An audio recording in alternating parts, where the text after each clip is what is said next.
Chair, we'll just wait for IT to confirm that we're online, if that's okay. That's lovely, thank you.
Chair, I think we're online now, if you want to make a start. Thank you for that. We'll just move on to the business, Karen, and could you read out the notice of summons and take the attendance, please, and the statement of remote meeting. Thank you, Chair. To all members of Derry City and Strabane District Council, you're hereby summoned to attend the special meeting of the Environment and Regeneration Committee to be held remotely on Monday, the 29th of March at 4 p.m. and I'll take the roll call. Alderman Morris Devaney. Here. Alderman Derek Hussey. Alderman Hussey, have we got you online? I don't see him there yet, Chair. Alderman Ryan McCready.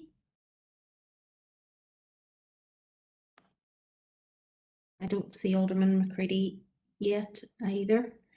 Alderman David Ramsey. I don't see Alderman Ramsey. Councillor John Boyle. Councillor Boyle, I think you might be on mute.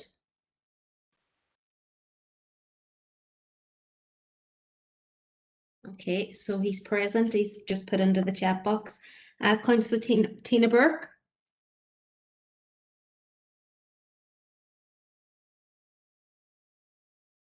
I can't see Councillor Burke online yet. Councillor Sean Carr. Here, Karen. Okay, Councillor Angela Dobbins. I can't see Councillor Dobbins yet. Councillor Mary Durkin. Sure. Okay. Councillor Stephen Edwards. Here, Karen. Okay. Councillor Paul Fleming.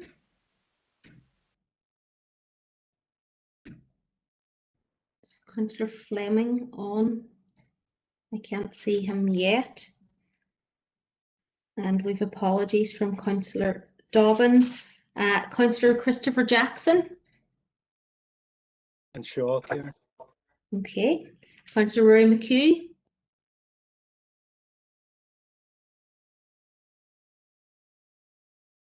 I can't see Councillor McHugh yet. And Councillor Maeve O'Neill.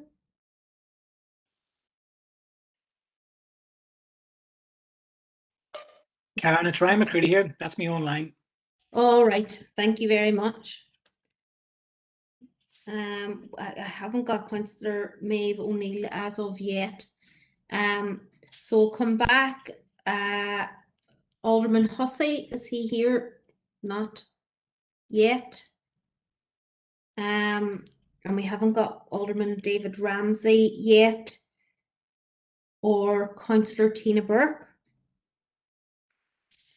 or Councillor Paul Fleming. And we haven't got Councillor Ray McHugh yet, or Councillor Maeve O'Neill. Okay, Chair, we've 7 online, so I think we can go ahead. Do the notice of remote meetings. I'd like to remind everyone who is in remote attendance that this meeting will be broadcast live via Council's YouTube channel and will be available for viewing by the public and media. The broadcast will also be available for repeated viewing at a later date. This broadcast may be terminated or suspended in accordance with Council protocol. Members and approved speakers are reminded to only have their mics and cameras on while speaking at the meeting, and to use the chat facility to highlight a request to speak. By participating in the meeting, you are consenting to being filmed, and the use and storage of these images for broadcasting or training purposes, and for the purpose of keeping historical records and making those records available to the public. And a copy of the Council's privacy notice may be found on the Council website. Thank you, Chair. Thank you very much for that, Karen. And as usual, protocol, any declarations of interest, just drop them into the chat box and we will pick them up as we go along. And just it's remiss of me not to welcome everyone to the meeting. And we have a welcome membership of the representation from the Friends of the Earth, the environmental gathering here. Just welcome everyone to the meeting. This meeting has been set up especially today to discuss the issue and around sand dredging in Lough Neagh, and it came forward as a notice of motion, and the reference number is C360/20, and it was to invite a number of stakeholders in to discuss the issue. I do welcome, as I said earlier on, we have the Friends of the Earth here representation and the environmental gathering here to do a small presentation. But the Lough Neagh partnership and the Quarry Products Association, now known as the MPA, Mineral Products Association Northern Ireland, have declined to attend today's meeting. And we will just move forward, and I think I will take the environmental gathering. So I would ask Nuala Crowley to, and just remind everyone, look, just ask everyone, when you're not speaking, please keep your cameras and your mics off. Only use your camera and mic when you're speaking. But can I move forward with Nuala Crowley, who wants to come in first and give her presentation? Now she has another representative here from the environmental gathering, and I'm not going to try to pronounce the name. I'll leave that to Nuala. So Nuala, are you online? Yeah, can you hear me? Yes. I think our original understanding was the Friends of the Earth were going to go first, so I don't know if James wants to go first and then us. Are you happy enough with the Friends of the Earth go first? Do you want James wants to go first, because that's the way we understood it. That's okay. Is that okay? That's okay. Thank you. Sorry for yes, that, is that the Lough Neagh extraction presentation then that I've been told is first? Yes, that's right, yes. Okay. Yep. I think it's actually going to be James Orr's Friends of the Earth presentation first. That's okay. Is that for IT? Yeah, if you're happy with that, James. Yep, that's okay. That's okay. James, away you go.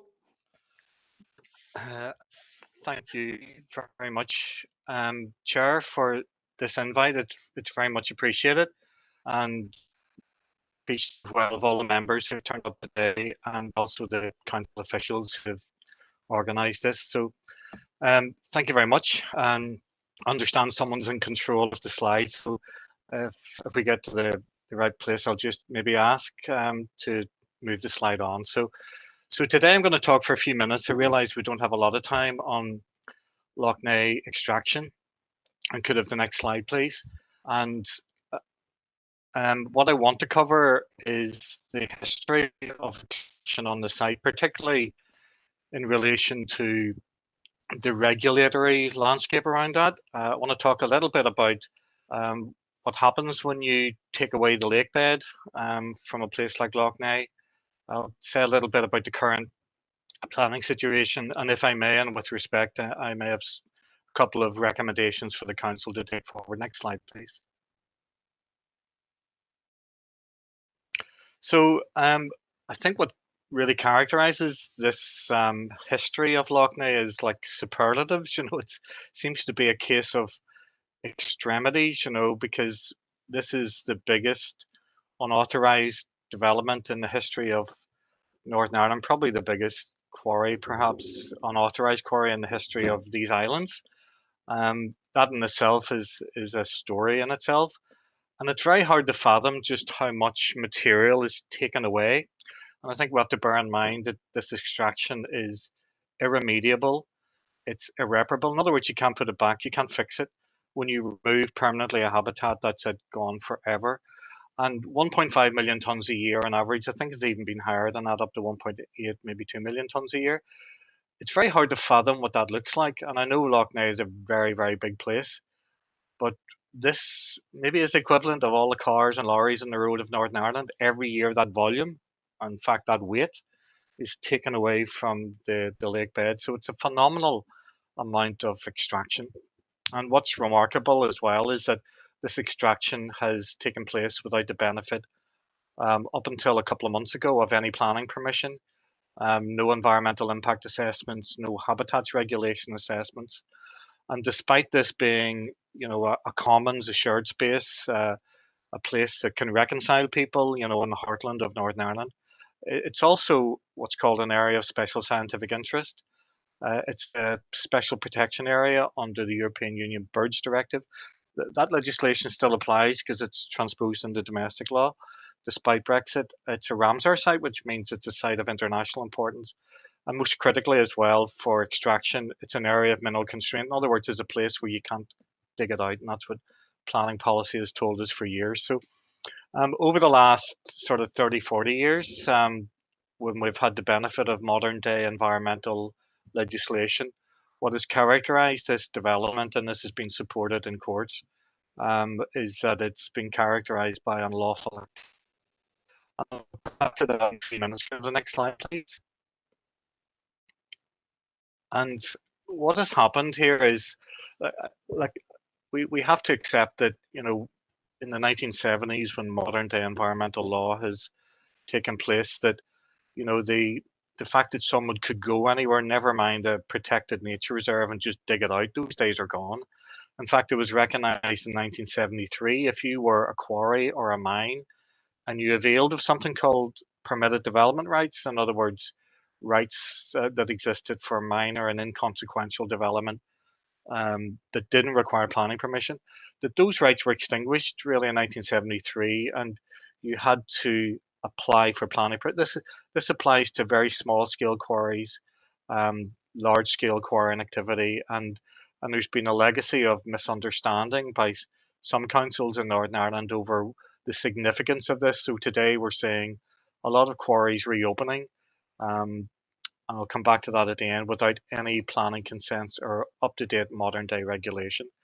So in 1973, there was, an opportunity to make do some of these issues, to regularize this development that didn't take place. And then the Habitats Directive kicked in, a really far-reaching piece of legislation, and that was applied in Northern Ireland, something called the 1995 Conservation Habitat Regulations. And that required a number of special measures to take place to afford this site, which has the most protection of effectively any site in Northern Ireland, apart from maybe the Giant's Causeway, the World Heritage Site, to afford this site the tightest protections. And we've seen since 1975 that they weren't really applied.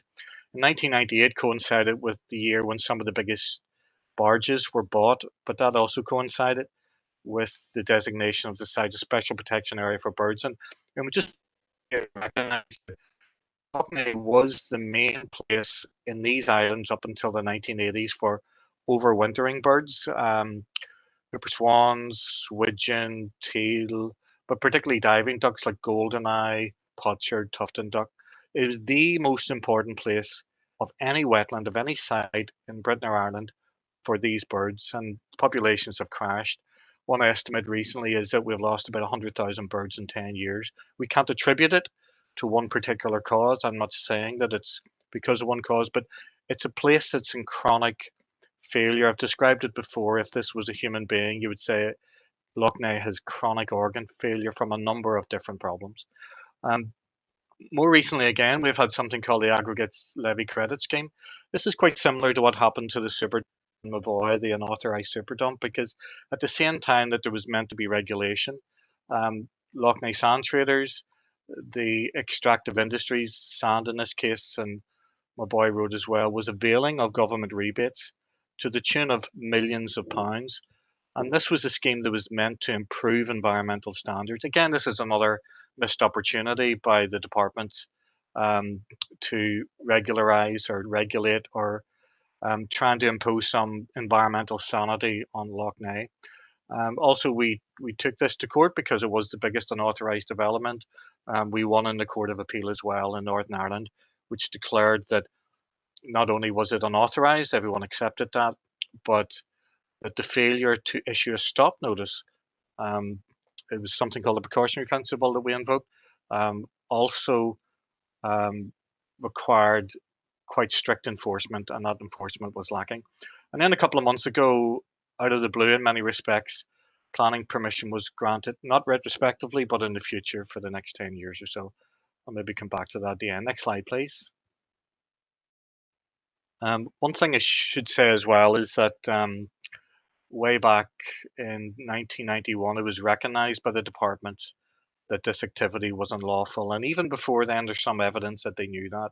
And that was confirmed by Minister Mark H. Durkin in 2014. So there's been a history of neglect, of willful, what we call maybe non-feasance, not doing anything about something that was so patently unlawful. And I suppose when you peel back all the layers of this complicated history of regulatory failure, the one thing that jumps out at you is that this is meant to be a protected nature reserve. A lot of people don't really know Lough Neagh, you know, they haven't visited it. The roads tend to skirt around the edge, but it's a very magical, beautiful place for birds, for fish, for its archaeology, for its general wildlife. And I suppose if you can't protect a place like this from extractive industries with all these protected designations, it calls into question the ability of to protect any place in Northern Ireland. Next slide, please.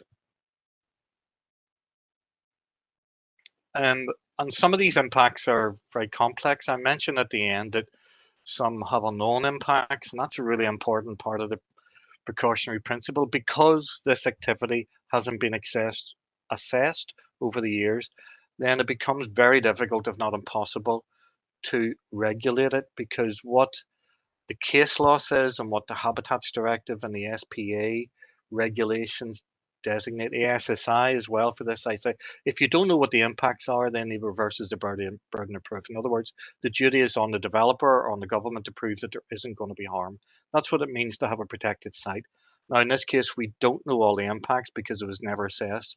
So the baseline, the ecological baseline upon which to assess future development is impossible. Logically, because we didn't know where the sand was being taken out before, how much sand, it's impossible to assess the future extraction impacts. That's a really important principle of law. But some of the other impacts are removing permanently the lake bed. This is where the pollen, this very rare freshwater herring, lay their eggs. It's where the diving ducks go down. When you know, the fishermen, the Lough Neagh Fishermen's Cooperative have told me that the base of the loch is like Swiss cheese now.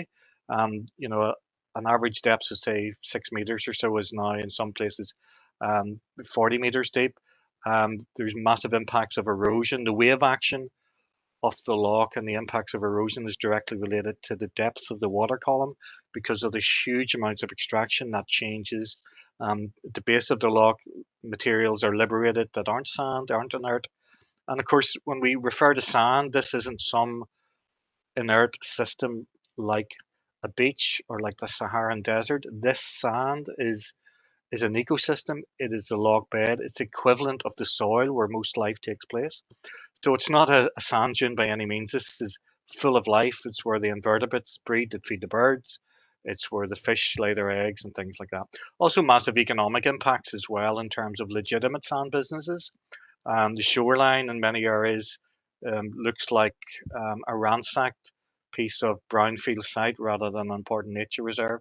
And there's huge conflicts with, say, the use of the loch for extraction of water. Most of Belfast gets its water from Lough Neagh. There's conflicts with the fishing industry in particular, conflicts with recreation activity too, given the scale of these barges.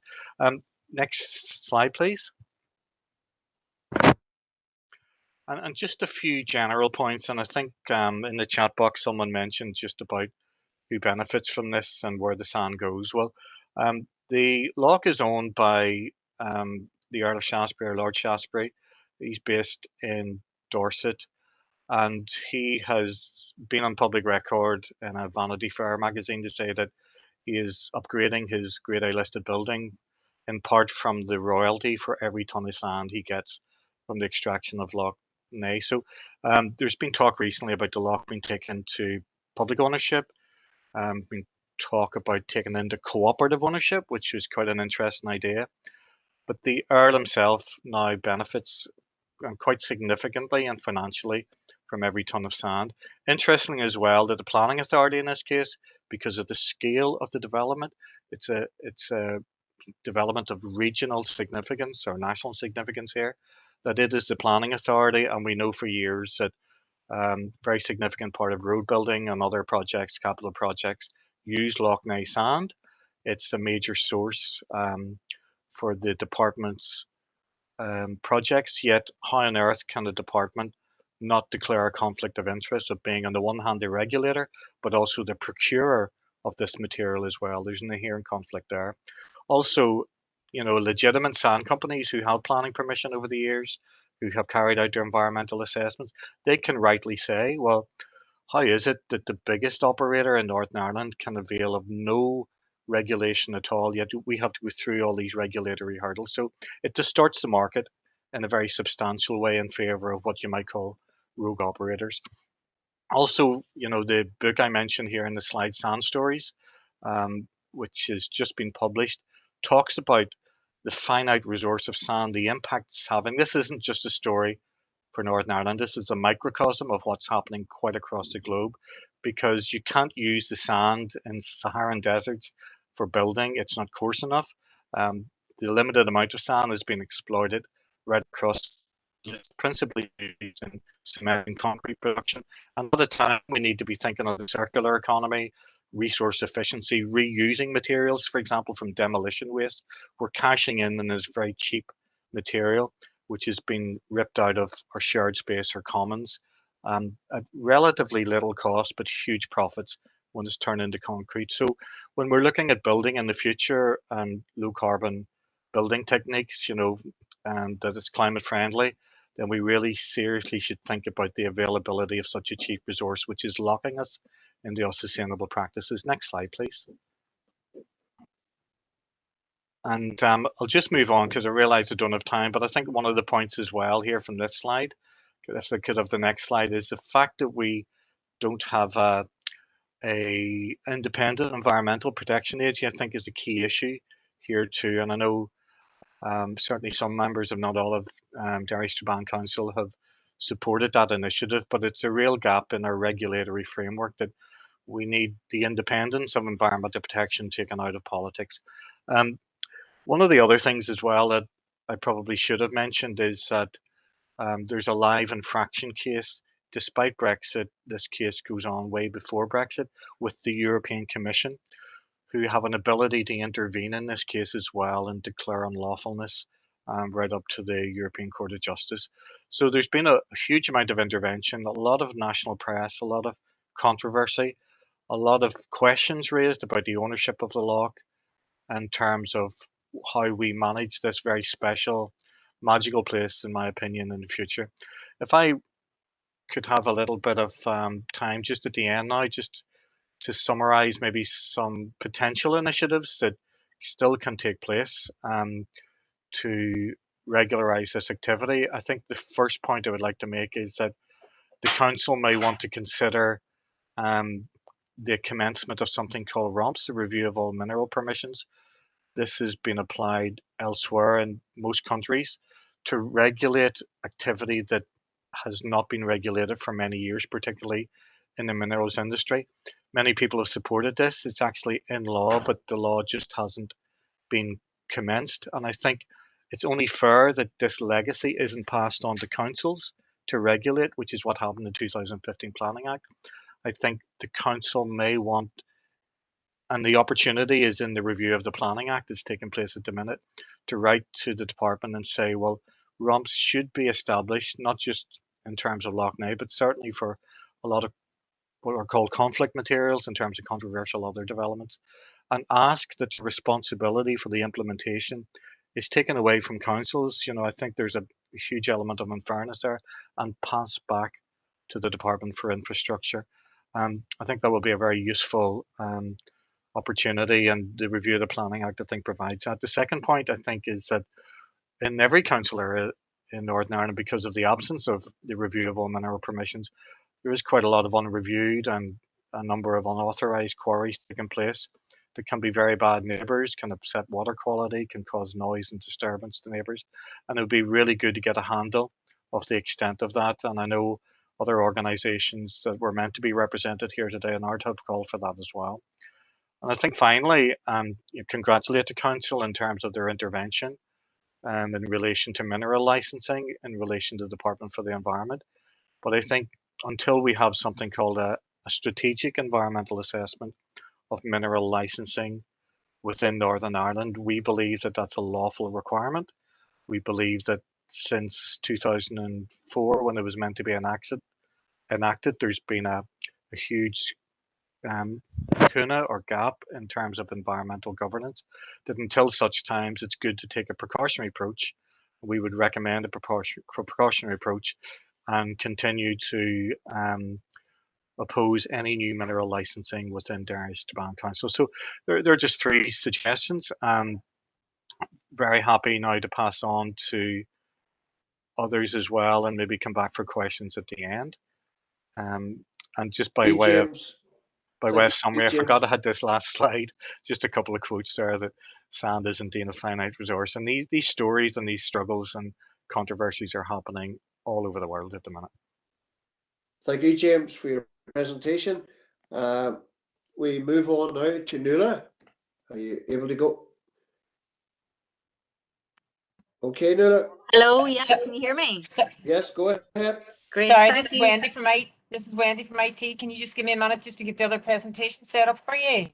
Okay, well, that'll be Vince after just me. one minute. Yeah.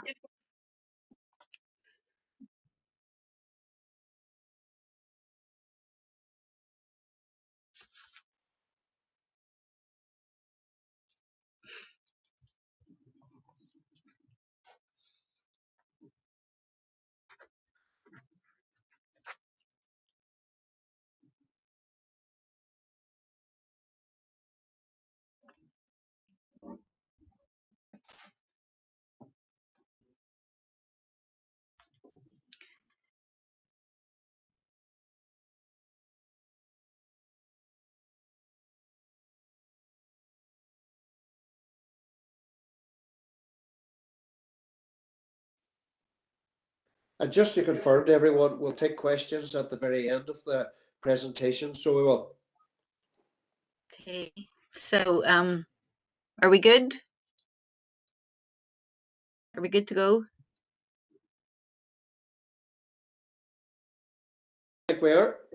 Okay, thank you. I just wanted to give a little bit of background about the gathering before Venza speaks on our behalf. And just to say that the gathering is an open collective of individuals, communities, grassroots-based campaign groups and activists.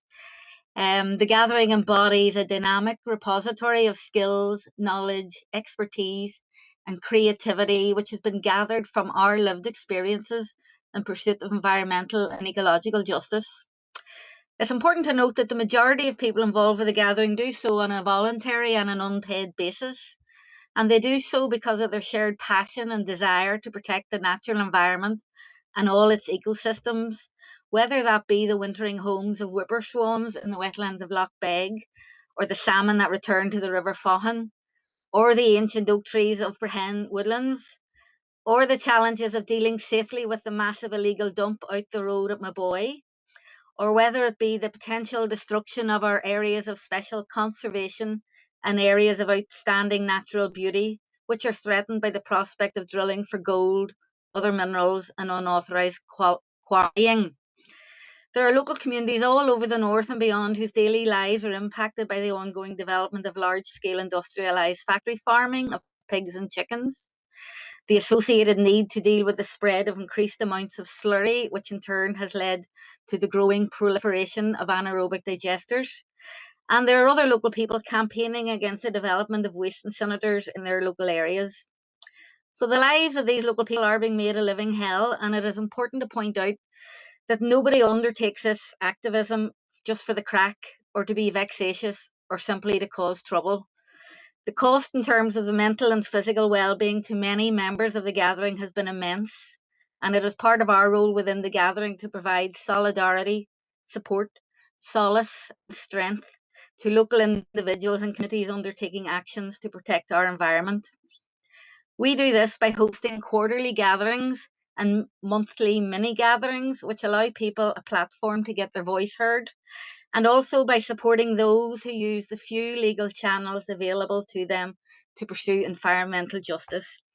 So that's a bit of background, and I'm now happy to introduce Venza Serafis, a member of Fossil Free County Down, a PhD student at NUI Galway, and a gathering member to speak on our behalf. Thank you. Thanks, Nuala. Thanks everyone for having us today. It's great to be with you. I think James has really clearly sort of outlined the situation in Lough Neagh for you all. So what I hope to do in this very short presentation is to locate that within a broader context of extractivism, expanding extractivism around the world. So extractivism to us really is, of course, it's like the intensive extraction of materials from the earth, but it's also a way of seeing and being in the world. And it depends on this idea of sacrifice zones. So places and people that are seen as disposable and are easily exploitable.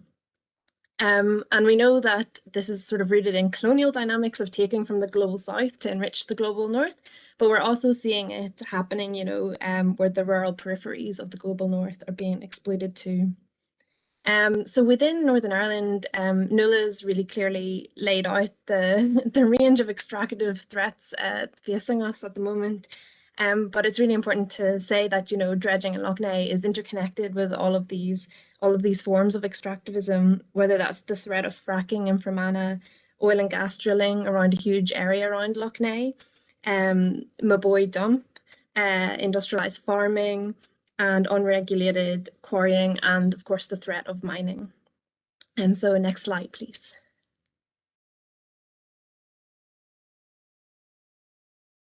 So mixing with that as well, we have the uncertainty, of course, of Brexit and the deregulation that comes with that. And it's clear that Northern Ireland is getting this label of a dirty corner of the UK, of Ireland, and maybe even of Europe. And so next slide, please. We know as well that we exist in this sort of global extractive economy, and this frontier for raw materials is expanding all the time, pushing out into new areas. But we also know we live on a finite planet, and we're in the middle of a climate and biodiversity crisis as well. But still, under this sort of business as usual model, we're seeing projections that GDP is going to triple by 2060. And for that to happen, you know, it will require a huge share of increasing amounts of minerals and metals, as well as fossil fuels and biomass to sustain this indefinite growth.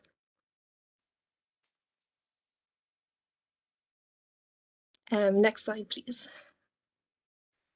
And as well, around the world, you know, we see this narrative used that we need extractivism for development, but evidence shows around the world that these activities actually increase inequality and poverty for local people while making a very few rich. And as well, around the world, we're seeing that this type of activities are leading to huge amounts of environmental conflicts, as well as criminalization, the death, assault, and gendered violence of earth defenders. So this expanding resource frontier is moving into Europe as well, with the European mining boom, which has been identified. And the hotspots of that include Scandinavia, Iberia, so Spain and Portugal, and Ireland, north and south. So this is where we see the rural peripheries of Europe being sacrificed. And we know that the global extractive industry is trying to put itself in the role of the savior for the climate crisis by saying, you know, we need these materials for green technologies. But I think it's important to point out that renewable energy is not the main end use of any of the critical metals identified by the EU policies. For example, we still see the top uses going towards construction, aviation, nuclear energy, and the arms industry. So we need to take more of a systematic view. It's not just about doing these activities better, but questioning, do we need to keep increasing this amount of materials that we're extracting from the earth? And we know, the roots of the climate crisis are extractive capitalism, so we can't mine our way out of the climate crisis. Next slide, please. So just to focus in a bit more in the Northern Ireland context, and we know that 25% has already been concessioned for mineral exploration licenses, and that could rise to 70%, which is a huge number. And just to bring it home as well, that many of these projects aren't necessary for the transition to green energy. Some of these projects are focused around gold extraction in the Sperrins, for example, and as well in Donegal. And we know that 60% of gold extracted goes to jewellery, 28% is kept in bank vaults, and only 12% is actually used by industry. And we know we have enough already dug up in the world for the next 300 years of industry use, so it's very hard to justify these activities. And I think James has really detailed as well as outlined as well how these regulations that we have don't work for nature or communities, and they work in favour of extractive industries. And we know that, in the north, we've only enacted this one mineral legislation dating back to 1969.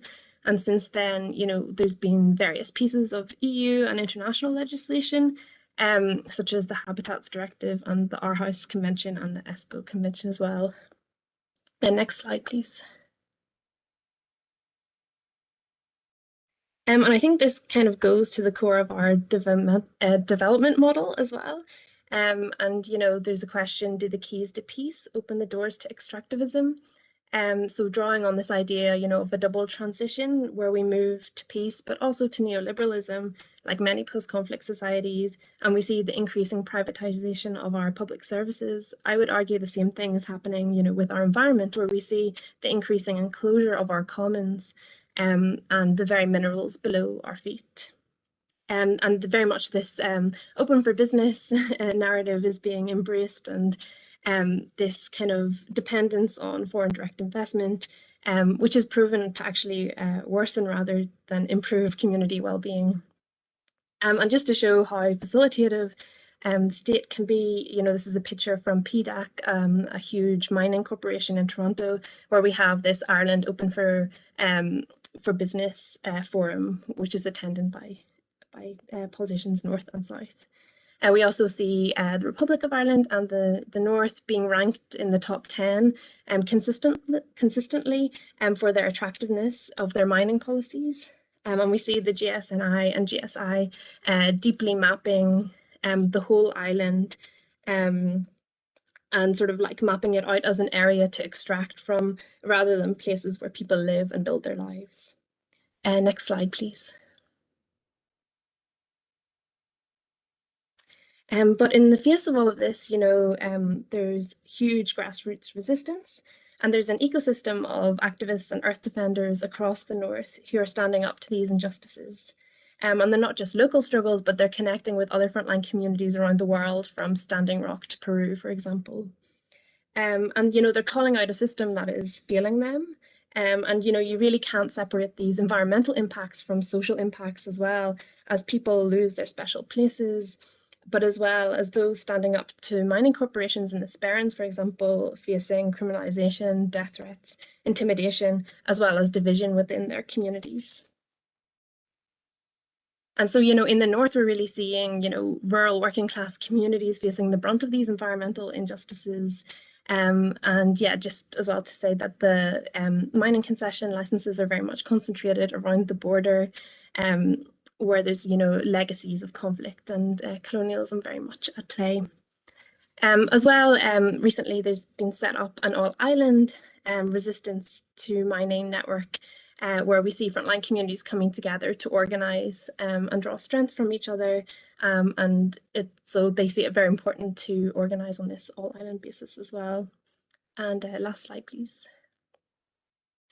And then finally, I'd just like to tie this into the idea of post-extractivism before I end. And it's the question about what kind of type of development and what type of society that we want to live in, really. And it doesn't have to be, economy versus the environment. What's good for the environment can be good for communities as well. So we really need to challenge this predatory and extractivist economy and move to more well-being based economy, which is being done around the world by certain countries, for example, New Zealand. And we see communities calling out for the rights of nature and the rights of communities to be respected as well and recognised. So these, solutions are ways that we can tackle inequality and are good for the environment at the same time. And more local to Derry as well, there's amazing work being done by groups like Zero Waste Northwest as a good example of that. And we believe that, that would, bring about a very profound peace that is more lasting than a peace based on sort of neoliberal agenda, which is embodied by the extractive industry. So thank you very much for having us.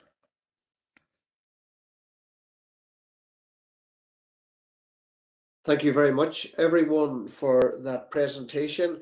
I'll open it up to the floor now for questions.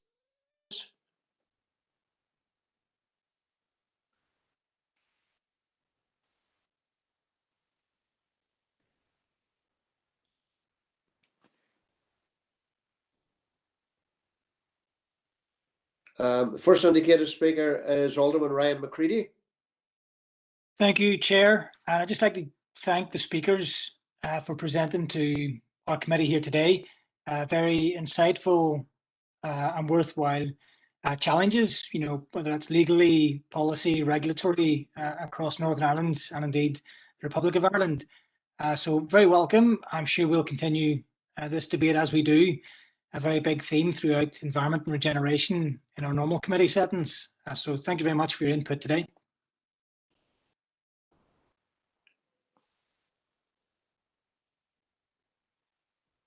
Councillor Mary Durkin.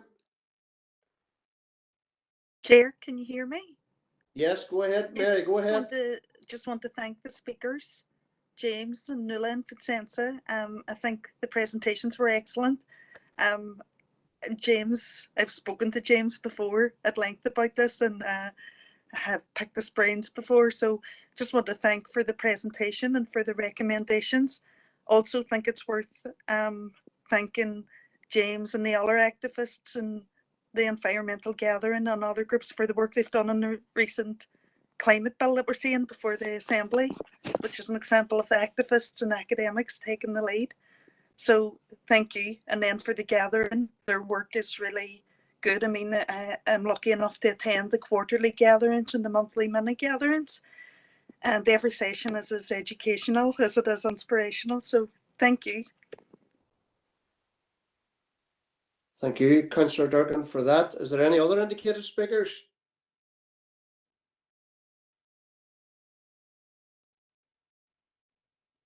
Councillor Harkin. Thank you, Maurice, Chair, for letting me in. And like Mary, I want to thank all the speakers. Thanks for taking time to be here today and to do these presentations for us, and they were all enlightening. And thanks for the documents as well that you got out in advance. I have a few questions. Like Mary, I want to recommend that this committee, I'm not on it, but I would like to recommend that the committee take forward and move forward the recommendations that James put in his document. I think that those very much fit with our climate emergency declaration and our pledge. So, hopefully committee members who are here can have a look at that today. And then, look, on the decision, it was People Before Profit brought the motion, which was in opposition to the minister's decision to basically green light commercial dredging or industrial dredging of Lough Neagh. We believe that was a mistaken decision. And I think that Friends of the Earth at the time really captured why it was problematic in saying it made a mockery of our environmental regulations and our planning regulations. And that's one thing I wanted to ask James about, which is to say, look, I mean, there was other organisations that were meant to be here or were invited here today, but they decided not to come. And is it my understanding that the Loughney partnership itself was run, or was the chairperson of the Loughney partnership was a senior Loughney sand trader? Which, if that is true, that would strike me as a serious conflict of interest in terms of you know, the organisations who's overseen what's going on there have had rogue traders who have essentially been operating without any permission and without any planning. So if you could say something about that, James, if you wish, that would be useful. And then look, you know, I agree with Mary. I think that the climate bill that's up in Stormont is positive, and it's significant that that was developed outside of the you know, the parties by environmental campaigners and experts. But I do think that, like, you know, this decision was made in that context, and I think unfortunately that rips up the kind of that's a down payment that rips up taking climate seriously. So, you know, I think for all those reasons we have to continue to speak out about this. The last one is, and maybe James or Nuala or Vincenza, if they want to come back, can clarify this a bit more. But I see it's in there in the chat as well from Alderman Ramsey about where would you get the sand if we didn't lose Loughney sand, or where do you get the construction materials? Now, one of the arguments that I've heard is that there is lots of building material that can be recycled, and that exists on a massive scale, and this is why there's actually a tax on newly extracted sand, on the idea that people should go and source previously used. So, you know, maybe if any of the presenters or anyone else wants to speak a bit more on that, because I think this has been one of the arguments that I've heard thrown up often, to say, look, if we can't get Loughney sand, if we can't use the sand, where else can we get it from? Well, we have to import it from around the world. And then the last one is just, and thanks James for mentioning this, the idea that Loughney is privately owned just makes absolutely no sense. I mean, this should be brought under public ownership as soon as possible, because it has what happens there is repercussions for people not only in the immediate area but right across the island. So, you know, that hopefully that is something that we can discuss and progress as well. Thank you. Thank you, Councillor Harkin, for that. Does James or Nuala or Vincenza want to come back? Go ahead, James. Yes, thank you, Chair, and thank you, Councillor, for those, I think it was 4 questions. I'll very quickly try and address each one. In of the chair of the Loughney Partnership being a senior official in one of the main sand dredging companies, I can't say that's the case at the minute. It certainly was the case until recently. I simply don't have the facts. Anybody who knows me and knows me well knows that I never like personalising any of these issues. Our primary focus has to be on government and government regulation.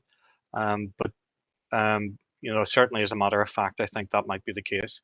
I think the biggest conflict is the one I mentioned earlier, where the department that is meant to be regulating this activity is involved in significant procurement, probably fair to say indirectly through road building programs of the very material it's meant to regulate. So there's a massive conflict on many levels there.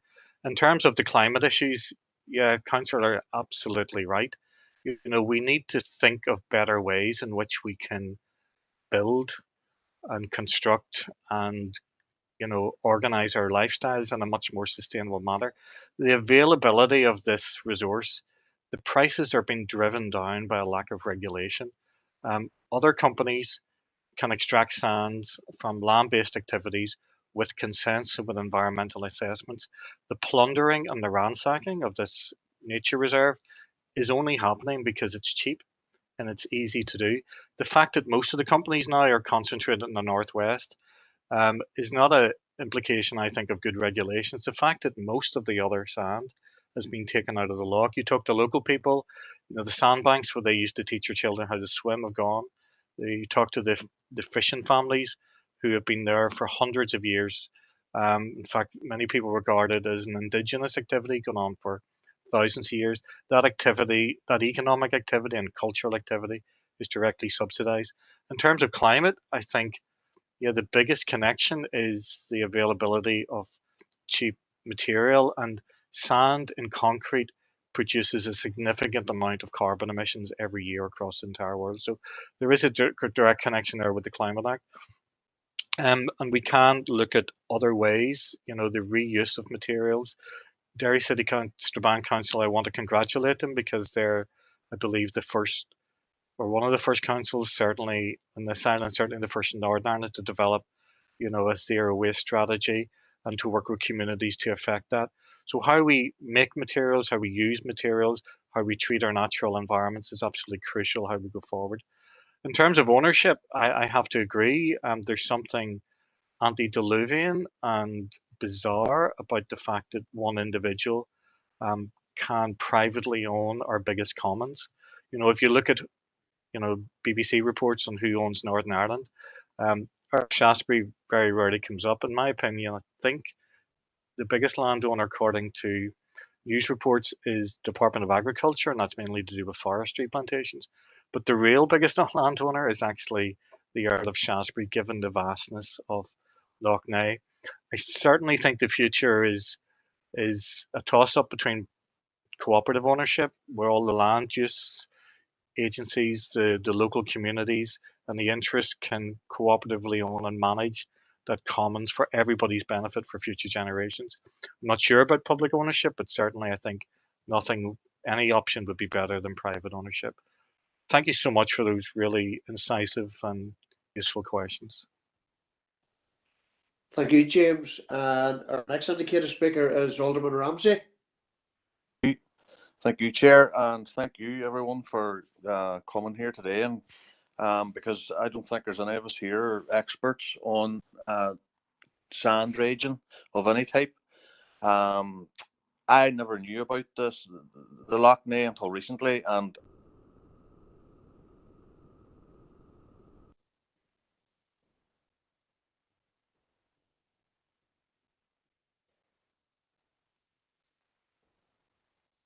Alderman Ramsey, could you switch off your camera because we don't hear you?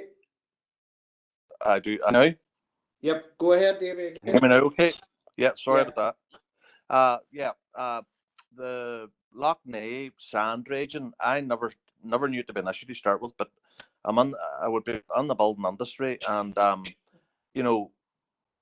would a lot of stay at go forward. I know this is a good presentation today, and the situation is simple for us as a government body. Is if it's an illegal activity, it's a legal activity, and like the questions need to be asked going forward. Why is it illegal? And if it is illegal, why has it not been made legal, or is it impossible to make it legal? Because this is obviously a massive resource. Because you talk about recycling concrete and cement. The only way you can recycle concrete and cement is the way we're already recycling it on sites. We crush it and then we bed it in, and then the new concrete goes on top of it. That's how it works. That's how it's recycled. So they can't be recycled any other way. But there's all these questions to be asked, and as I say, if we had this, and my boy was a typical situation where lack of regulation and illegal dumping happened. And there's the government's to blame for it because they didn't prevent it happening. So I know that it's a very important resource, because I'm sure most of us know as well that other designs of build in our climate is unlikely because of the weather, because of our climate as a big issue, where bricks and mortar, even in our timber framed houses, bricks and mortar is put on the outside, because wood would never ever sustain here. Even plastic would you wouldn't be able to build houses with plastic. Somebody might come up with a solution sometime, but on the long term, it's bricks and mortar for this climate of ours and this country. So there's all these questions. So I would like to see a paper coming back on this here to give us time to dig into this, because I want to do a bit of research. And again, I thank the people coming here today, Friends of the Earth and the other group, because this is enlightening. And you know, as a public body, we should be helping either find out the legalities of this, why it's illegal, and if it's illegal, why is it not being made legal, or maybe it can't be made legal. So then we are faced with serious situation if everything is as being said here today. But unfortunately, sand, bricks and mortar, that's going to be here for a long time. Thank you.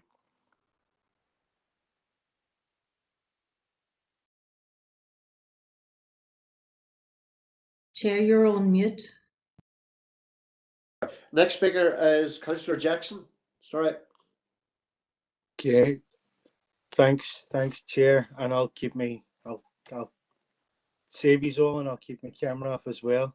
And I want to thank, on behalf of Sinn Féin, I want to thank James, Noah, and Vincenza for a very informative presentations. And it is disappointing that the other organisations that were mentioned declined our invitation. It's very disappointing.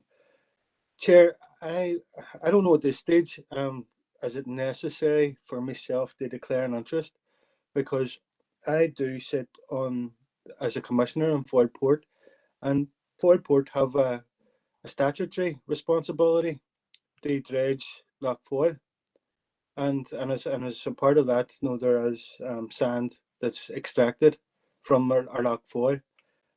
But so I just want to point that out, that practice takes place within our own council area. But otherwise, if that doesn't take place, the port wouldn't be able to function. So there's a responsibility for the port to carry out that duty. But in relation to the presentation, I found it very informative, and it gave us a lot of food for thought. And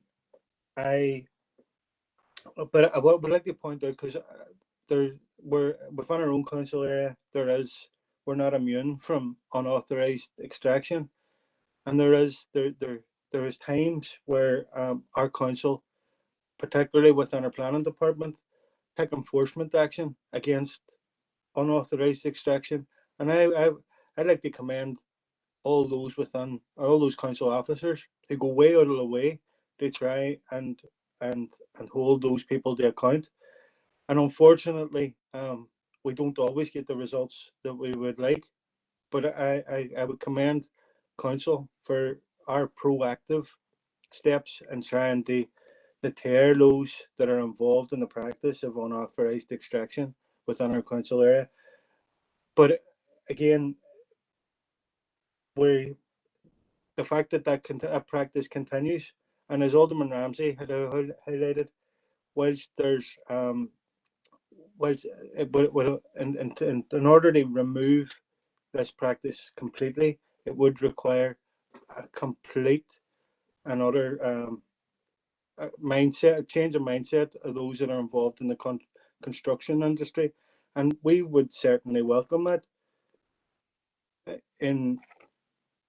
in terms of the presentation that you have give, we're fully supportive of the ambitions and the goals that have been set out, and in terms of us taking whatever steps necessary to protect the environment for future generations. And I know it is like we spent a considerable amount of time discussing mining extraction as part of our local development plan process, and we've put particular measures in place to protect the environment around their AOMBs, around the sparens, not only from extraction but from there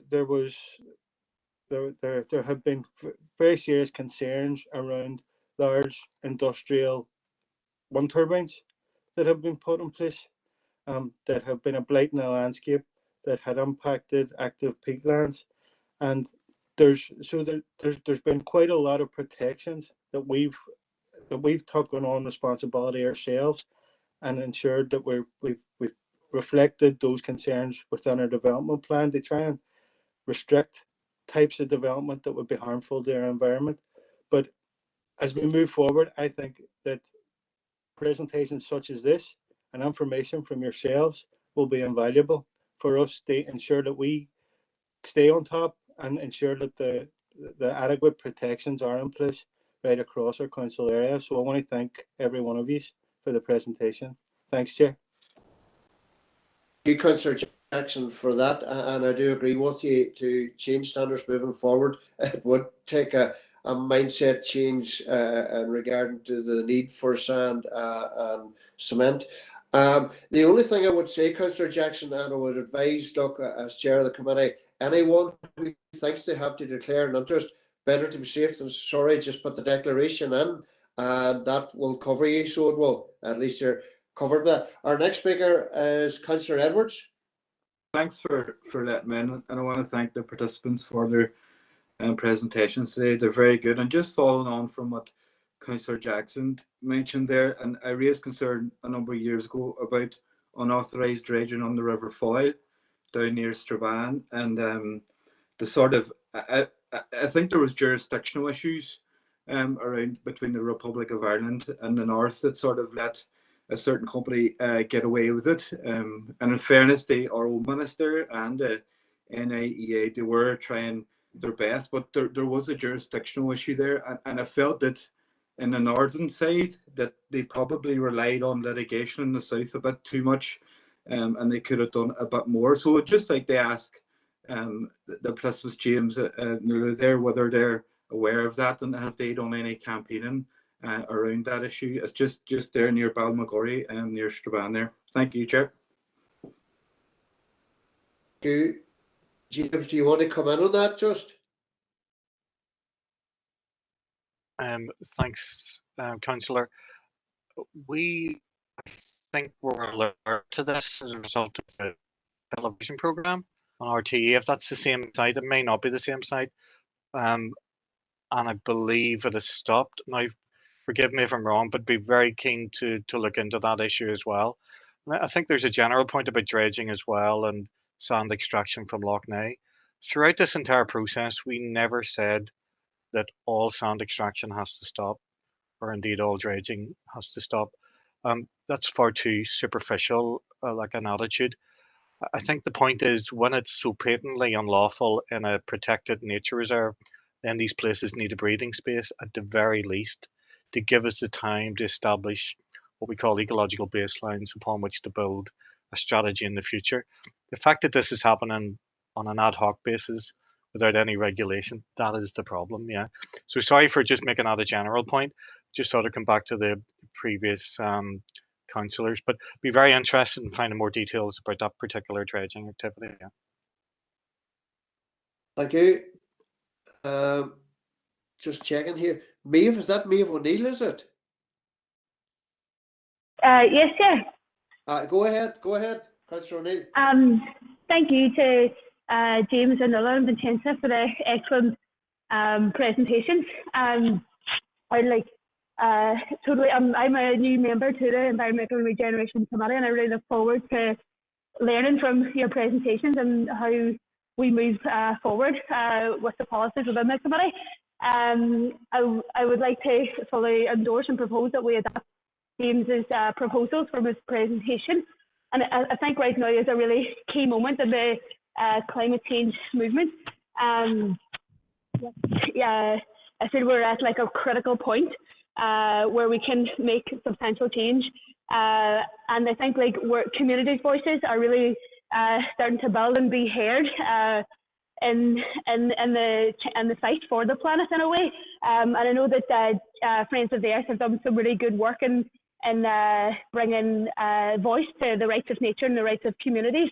And I would hope that in whatever way possible that Derry City and Strabane District Council can support that move towards giving people, communities and nature the rights in the face of big corporations who are prioritising profit over the need for health of communities and the health of the planet. I definitely disagree with the Minister's decision to allow dredging in Lough Neagh, and I think this is just one example of when the needs of big business is prioritised over environmental concerns. And I think, you know, you can see with the Dalradian proposed gold mine in the Sperrins, but also even over the border in Inishowen with proposed gold mine in there. You know, there's lots of examples where we need to speak up for the rights of nature if we're to protect the health and well-being of our communities. And they say that any decision, any planning decision that is made, we shouldn't be just thinking about the next 5 years or the next 10 years. We should be thinking about in 7 generations' time, how is this going to impact our communities in 7 generations? So I think that would be a good thinking point in how we make decisions moving forward. Thank you, Chair.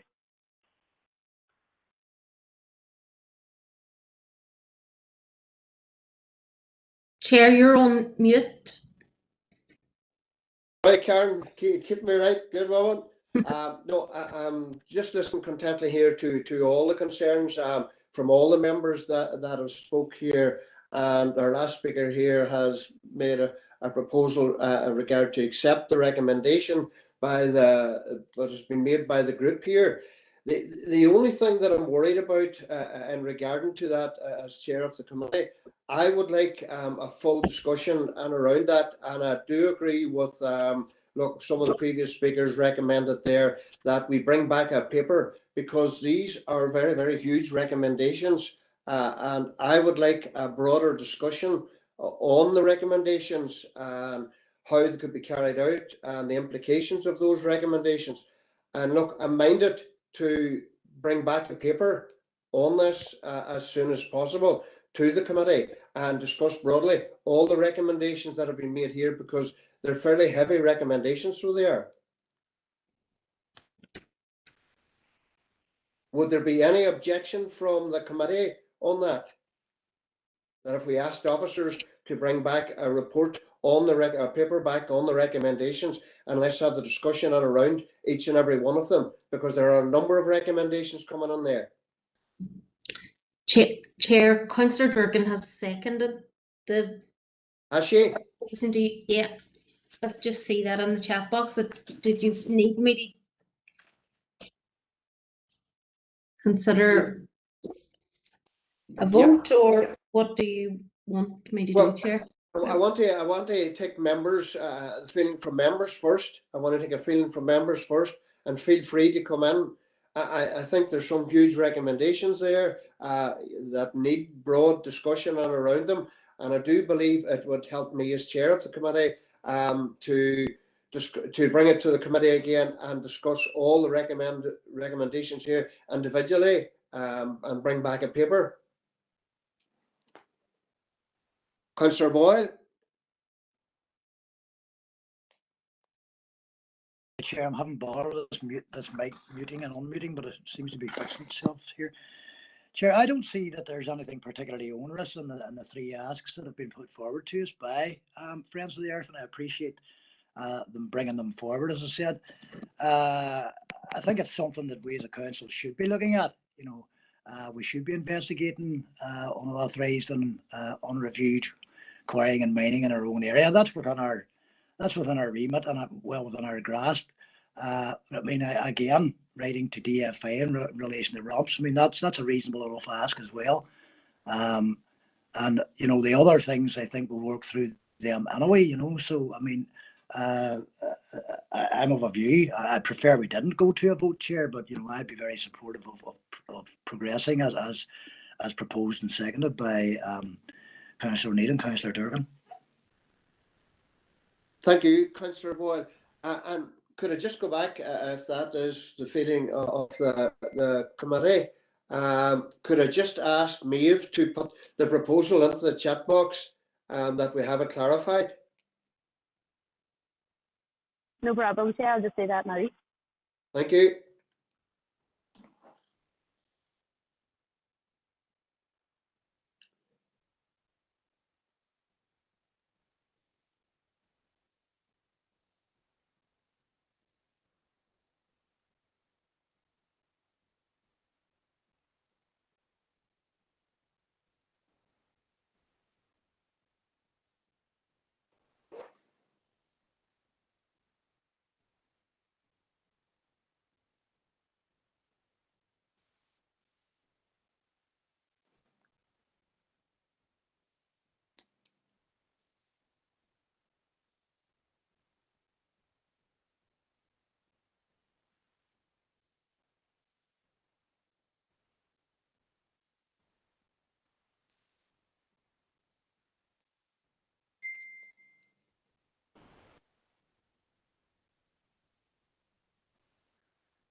Thank you, Maeve, for that. Alderman McCready wants to come in. Alderman McCready. Thank you, Chair, and thanks, presenters, again for the additional contribution to some of the questions that were posed. Very useful. And also just like to thank other members in the committee for the debate around this. Let me be clear, I believe we have unity of intent here. My slight concern just was on, and the same way it was with anything we do in council, they're very good initiatives. I think we should do it. I differ sometimes in the methodologies of how we should do it. Before, I don't like just saying, yep, let's do it, because it becomes just empty words. The same way with the circular economy, the waste and our climate emergency, and pretty much our whole relook at environment regeneration has been pretty substantial, and has been because of that unity within the chamber. My fear here is, yes, we can go for recommendations now, but I would like to see it stripped down. I want to see the implications, the associated implications, the particulars, the same way whenever I receive any report from council officers, because I like setting that precedence. It keeps me right, it keeps me accountable and transparent, and so that anything which comes out of this, I can stand over it. At the moment, yes, I agree with recommendations, but politically here within council, we need to be a bit more due diligence to make sure that we get through that kind of granular detail. And the best way, I believe, to do that is to have a report brought back from officers the same way we do with other decisions. So just a key takeaway, Chair, is you have my intent, but I just differ slightly on the recommendations. But again, I don't think if it does go to a vote that I would be against it. I'm just outlining my intent if I would like to proceed. So I don't know whether that would change the proposer and seconder's position on that. I don't think it's too much to ask for. It'll probably be another 6 weeks. And this is a big problem. It's not going to have any immediate change with the decision we make today. So I'd just like to air that out, Chair, and throw it up for members. Thank you.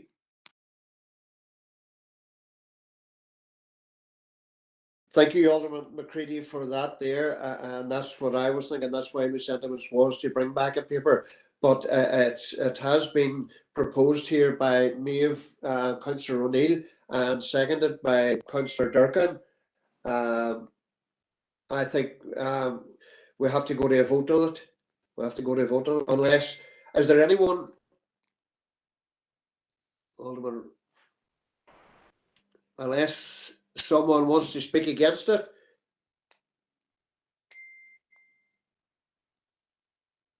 Can I just say, I'm just conscious that the recommendations, it's all this is in the context of our climate emergency pledge as a council. So it's on that basis, and you know,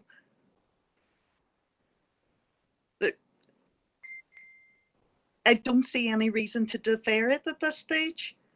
But you know, if councillors thought it was helpful to get more regular updates, maybe on the climate pledge generally, and on our duties as a council and things like that, maybe. But there is an all-party climate group too that works away with officers behind the scenes. Yes. But you know, on that basis, I'm satisfied that there's no reason why these recommendations can't be approved in the context of the climate emergency pledge we've signed this year as a council. I wonder if the officers wanted to comment on that even, or... Does any of the officers want to comment on it? I don't think so. Well, Chair, from my perspective, and I think I'm probably the only officer who's here, and certainly if the members want us to take forward, as we said, correspondence to the minister, certainly you know, we can provide members of the planning committee with some further information in terms of the work that the planning team have been doing in terms of unauthorised extractions in our area, and certainly members in terms of mineral licensing. You know, I suppose members would, you know, that I suppose it's just whether you want to take a policy position on that, on all of them, or whether you want to consider each application on its own merits as it comes forward for consideration. But members, that's really the comments from officers in terms of that. So we're happy to take forward whatever the members agree. Thank you. And I think Councillor Mooney was looking for the recommendations to be put up on screen. Is that possible, Karen? Is it? Just on the could we perhaps, I don't know if Wendy's still on the line, if it's in James's presentation, I think it's the second last page, which says recommendations to DCSDC. Karen, yeah, it's Wendy here. Yeah, I'm still here. Do you want me to put that up, or? If you would, Wendy, that would be very, very helpful. Right, if you just go ahead, chat, and sure, I'll get it now and put it up again, okay? Alderman McCready wants back in again. Alderman McCready? Yep, Chair, I wasn't sure you're going to allow me back in because I've had ample time to talk, but I acknowledge members' points, in particular Mary Durkin's points. And I suppose for me, it's the fact that we're now, we've already highlighted a few things which are big. We're in legal territory, policy implications. So what does the policy look like for our council if we change? What's it change to? What's the implications?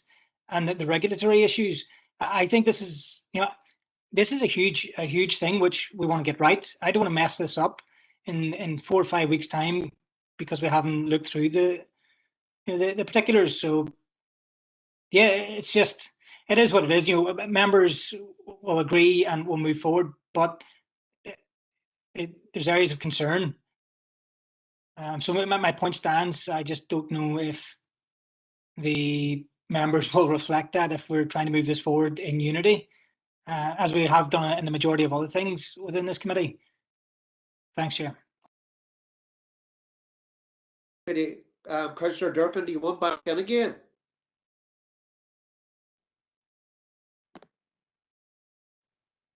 Councillor Durkin, do you want back in again? We'll move on. No. John, Councillor Boyle, do you want back in again? Thank you, Chair. I mean, it's very evident that this is, relatively speaking, cross-cutting as well, and it had actually. I apologise to Karen because I had obviously realised that there would be implications for the planning department of our own City and District Council. Mayor, that's evident when you look at ask number 2. That is very significant for us. However, I think it might be useful if Karen, as she did suggest, bring a paper in relation to the second bullet point there to the planning committee for consideration. Obviously there are matters that are cross-cutting, so I think that may prove useful going forward, and perhaps that element of it would be. I see Councillor Jackson coming into the chat box there, so perhaps he's got a view on this too as chair of the planning committee. But as I said already, Chair, I don't see any advantage in delaying the process. It is useful to write to the department in relation to the review of all mineral permissions. Number 2, we can deal with ourselves. And number 3, perhaps, yes, I see a point there from Alderman McCready, but worth investigating what that may well look like and try and envisage that moving forward. I don't think it would be something straightforward, that's for sure. Thank you. Councillor Jackson, do you want that again? No, I'm giving everybody a wee bit of latitude because I do understand the concerns that are around us here, and that's why I'm allowing, it's probably the same speaker on a number of times, because I would like to get this one right. Go ahead, Councillor Jackson. Yeah, thank you, Chair. In respect to the 3 asks, we would fully support the first ask in terms of writing the DFI. It's my understanding that Council have a responsibility in terms of the second ask anyway, and I do note that the DFI are asking us to conduct an investigation into any quarries within our council area, whether they're authorised or unauthorised. So there is a responsibility for us as a council to have conduct an investigation and to be aware of any quarrying activity that's taking place within our district. So I don't share the same concerns. I think it's something that we should be doing anyway. I appreciate that it is resource intensive. It's a responsibility that's been placed on council by the EFI, and there hasn't been any resources that have come along with it. But I don't believe that it puts that this proposal puts any additional responsibility on the council. It's something that we should be doing anyway, and it's reinforcing that fact. The last point, whilst I accept and I agree with it, we are in the process of our local development plan. It's out for consultation at the minute. We have included quite a lot of information around mineral licensing and whilst I agree with the sentiments of it, I would be worried about in terms of the process of the local development plan, because as a council, we are out to consultation. We're in the middle of that process, and you just don't want to predetermine anything. So if as a committee we agree on those 3 points, I wouldn't be in opposition to this. I would just have concerns around any implication in terms of us having a predetermined outcome to our local development plan, and it may undo some of the work that we've done as part of that process. They have additional protections within our council area. Thanks, Chair. Thank you, Councillor Jackson, for that, and that's why I did really mention as chair of the committee the concern and around that. I see Alderman McCready has proposed an amendment.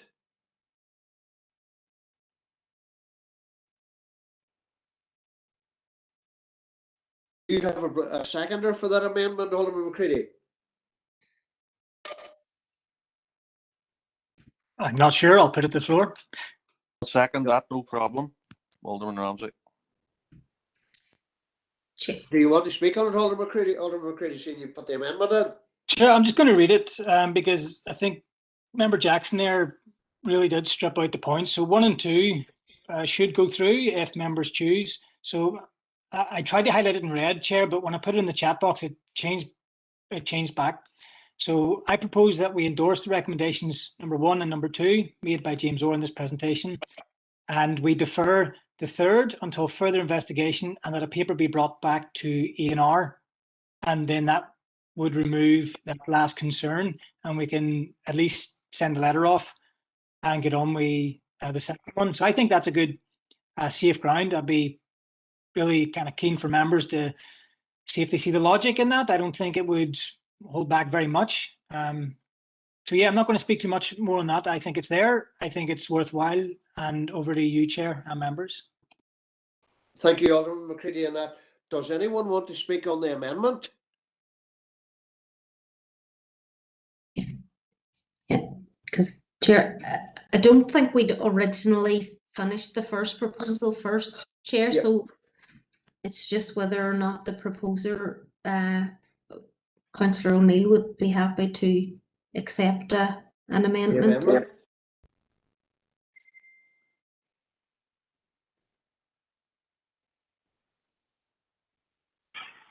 I suppose I just file the amendment, or do we want to come on, or is that all right? Yeah, go ahead. Go ahead. Okay. Yeah, I don't feel the amendment is necessary, but I know that with new mineral licensing, you know, I think it's actually such an important amendment. But you know, if it's for us to move this forward, you know, and if it's going to be a paper brought back and discussed at the Environmental and Regeneration Committee meeting, then that's okay.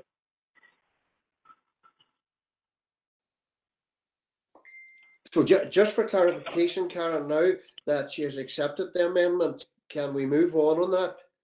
I know we don't have... Yeah, Chair, if the committee is happy to move forward on that basis, then the committee can move forward on that basis. Is everyone happy with that now?